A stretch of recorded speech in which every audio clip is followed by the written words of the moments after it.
Dad, come quick! What is this? I stared at the garden in disbelief. The vegetables we had worked so hard to grow were almost entirely gone. Brian rushed over, just as shocked, but our ninth-grade daughter had a different reaction. We need to give the culprit a taste of their own medicine. Mom, it's time to fight back! Her words ignited a fire in me. I can't let her see me this defeated. My name is Jessica. I live with Brian and our ninth-grade daughter. I used to work in an office, but now I'm a farmer. We took over my father-in-law's garden when he fell ill 10 years ago. Since Brian's mother passed away when he was in college, it's just been up to us to maintain it. We harvest seasonal crops like radishes, watermelons, and sweet potatoes. Surrounded by residential areas, our garden is one of the largest around. A decade ago, there were many gardens, but now they're replaced by apartment buildings. As the farming population ages, there's a shortage of workers, and maintaining these gardens became challenging. This led to gardens being sold off. With the new apartment buildings, the neighborhood's look and feel changed. There used to be a strong community bond, but now we only interact with a few. Even though we're not the community leaders, because of our sizable garden, the new Apartment Buildings Association head, a man named Anderson, came to greet us. I promise we'll make sure our residents don't cause any trouble for those who've lived here for years, he reassured us. It put my mind at ease, especially since I had seen groups of young people gathering near the apartment and was worried about security. But soon, my fears would become a reality. Jessica, our crops have disappeared again. Brian, who went for the morning harvest, reported with a sigh. Again? It can't be animals or birds. We must have a thief. Shouldn't we install security cameras? Distraught over the continuous theft, I suggested this.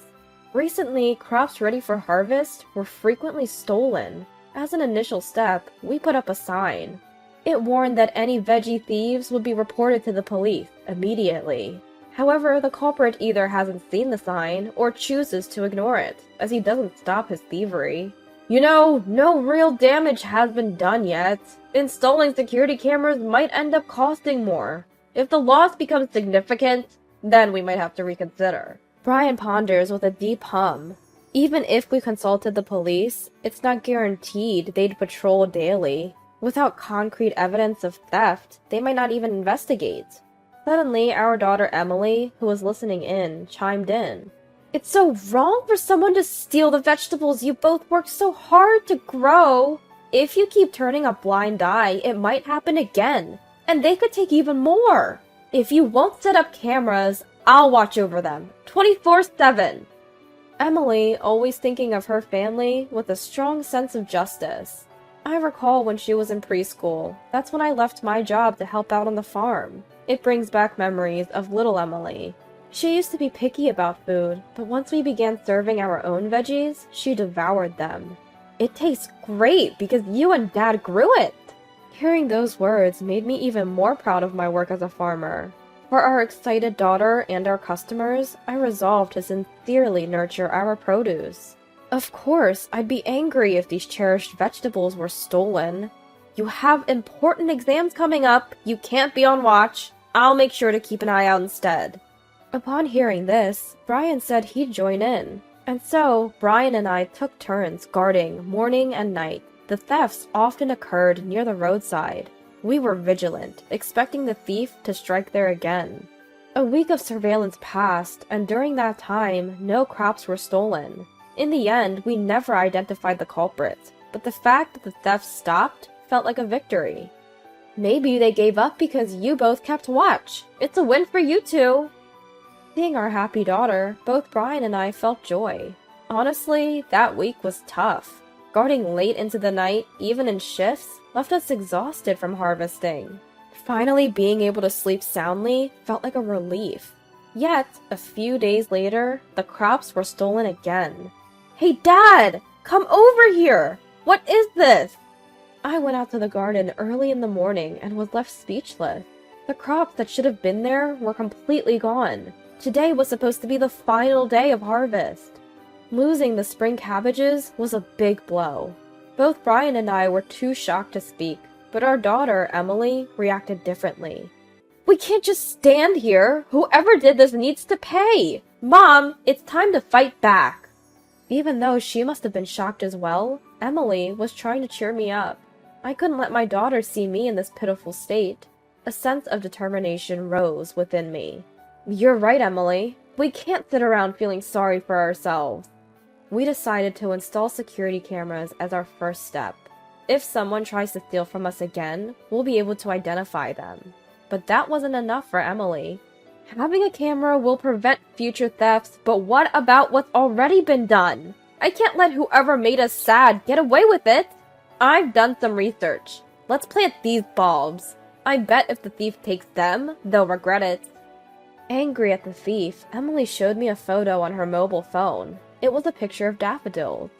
Daffodils? They're flowers, and they're toxic. We can't eat them, right? I couldn't understand Emily's logic, and I was left puzzled. The stalks of daffodils look like green onions, don't they? I've seen news stories about people getting food poisoning every year from mistakenly eating them. If the daffodils haven't bloomed yet, could someone mistake them for green onions? Listening to her, I understood Emily's plan. She wanted to plant daffodils near the green onions to trick the thief into eating them. We grow green onions close to the roadside, and there are daffodils near the entrance. It seems Emily wants to transplant these daffodils during the green onion harvest season. I couldn't imagine anyone confusing the strong-smelling green onions with daffodils, but there's a chance the thief might not notice the difference if they come at night. Daffodils are poisonous plants that can cause vomiting and headaches when ingested. Indeed, if the thief eats them, they might be in for a rough time. But aren't there cases where people died from eating daffodils? What if the thief is an elderly person, and by some chance, they end up dying? Brian seemed less than enthusiastic about Emily's suggestion. Then Emily started speaking like a detective. In my opinion, the culprit isn't elderly. A friend in the next town over told me that around the same time our place was hit, a thief had burgled their neighborhood too. And the method? Just like ours. According to Emily, the thief starts by stealing just a little, as if tasting. Then a few days later, they come back and take a whole lot. Moreover, the places hit were always located along easily accessible roads, another similarity. Maybe after tasting, they're selling stuff online. I've seen some sketchy individuals selling stuff anonymously online. Saying this, Emily showed her phone again. Displayed on the screen were cardboard boxes filled with a large number of fruits and vegetables. Yet there was no information about where they were grown, and they were being sold at incredibly low prices. I think if it were an elderly person, they'd only take enough for themselves or their family. This thief is taking so much because they're after the money. Unless we give them a bit of a scare, they're bound to keep doing it. Both Brian and I were taken aback by Emily's passionate explanation. She must have done a lot of research after finding out about the theft. At first, Brian was hesitant about Emily's idea, but after hearing her out, he seemed to change his mind. He proposed planting the daffodils only along the previously targeted road, and to ensure they weren't mistakenly shipped, they'd be extra cautious. I was a bit uncomfortable with the idea of deceiving even a thief, but the desire to not remain passive was strong. Furthermore, after hearing that we weren't the only victims, I really wanted to catch the perpetrator. Especially if they were not just eating, but illicitly selling the produce, it's even more unforgivable. Do they feel less guilty stealing from a field than a store? Perhaps they think they just get a slap on the wrist. We'll give them a punishment they deserve. Let's plant some daffodils that are easily mistaken for green onions, shall we? So, we decided to secretly set up traps along the field by the road. One day, Anderson and his wife Michelle, whom we hadn't seen in a while, came to visit. I heard that a thief got into someone's field and stole a bunch of crop. Hearing this, I shared how we also had several thefts in our field. Anderson reacted with genuine anger, saying how terrible that was. We should gather some volunteers and do some patrolling for safety, he suggested. I felt an overwhelming sense of gratitude for Anderson's offer. We had already reported the damages to the police, and it summed up to a significant amount. However, they said it would be challenging to identify the culprits without any video evidence. Although the police could patrol the area, they could only do it sporadically. If volunteers were to patrol, it could deter the criminals. That's when Michelle, Anderson's wife, made a thoughtful proposal. I can create a shift system and even involve our son to manage the patrol team. Their son, in his 30s, was living with them and had taken time off work due to health issues. I had seen him once and remembered him being quite tall. When I expressed my gratitude, he smiled and said, "We're from the same community, after all." It was almost time to harvest the leeks, and the thieves might come around soon. "Who would have thought we'd be hoping for the thieves to show up?" Brian joked after dinner. Both Emily and I chuckled in agreement. That night, what we anticipated happened. "The leeks and daffodils are gone!" I woke up to Emily rushing in from the field. If I remember correctly, yesterday was an off day for the volunteer patrols. How did the thief know when there was no patrol? Rushing to the site, I saw a section of leeks had been harvested. Just as I suspected, not just the leeks, but the daffodils were gone too. From the looks of it, they probably just took enough for a taste test. "Let's check the cameras. The thief should be on tape," Brian said. Prompted by Brian's words, I decided to review the footage. In the video, a tall man could be seen entering the field. Then, a woman who seemed to be his accomplice got out of the passenger side and began loading the harvested leeks into their vehicle. We had strategically placed the security camera where it would be hard for the thieves to spot. Unaware of the camera's existence, they boldly committed the theft.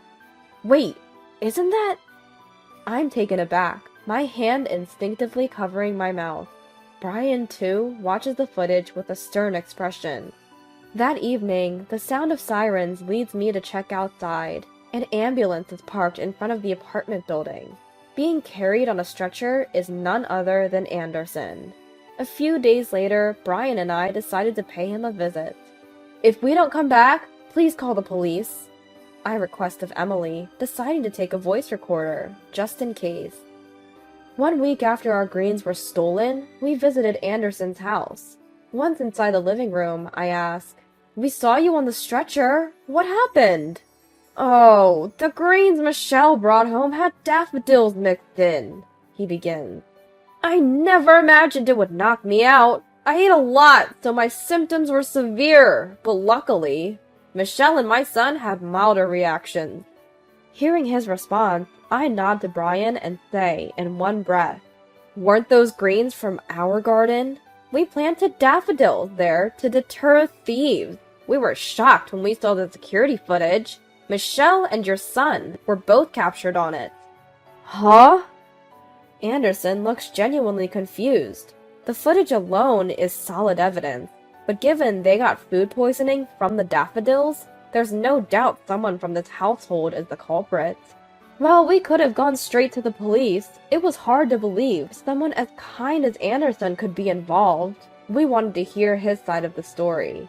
His genuine ignorance suggests Anderson wasn't involved in the theft, which leaves Michelle, who was now trembling in the kitchen, as the prime suspect. "Have you been stealing vegetables and selling them all along?" Michelle, who oversees the patrol team, would know the best target, I suggest to her, noticing her clear agitation. There's no evidence that she had been selling the stolen produce, but Michelle's reaction confirms our suspicion. "So you're saying you were the one stealing around here?" Anderson, who seemed unaware of it all, shouted angrily. Seeing there was no way out, Michelle suddenly became confrontational. "Feeding people those wild onions on purpose is a crime! Besides, it's not a big deal if a few go missing. Someone gets to eat for cheap, so what's the harm?"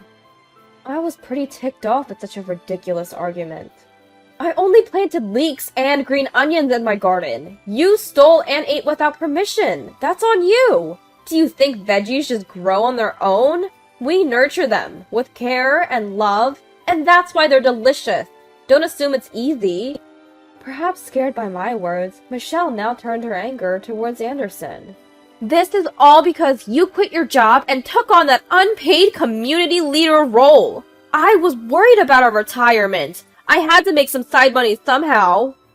The idea that her side hustle was stealing was shocking. It seemed Michelle had threatened her son with eviction if he didn't cooperate. Thanks to the stolen veggies, they saved on groceries and made some extra cash. Michelle thought she could hit 2 birds with 1 stone. Hearing about stolen produce being sold without permission on the news, she figured she could do it too, and brazenly confessed. She hid the large amount of stolen veggies in a self-storage unit.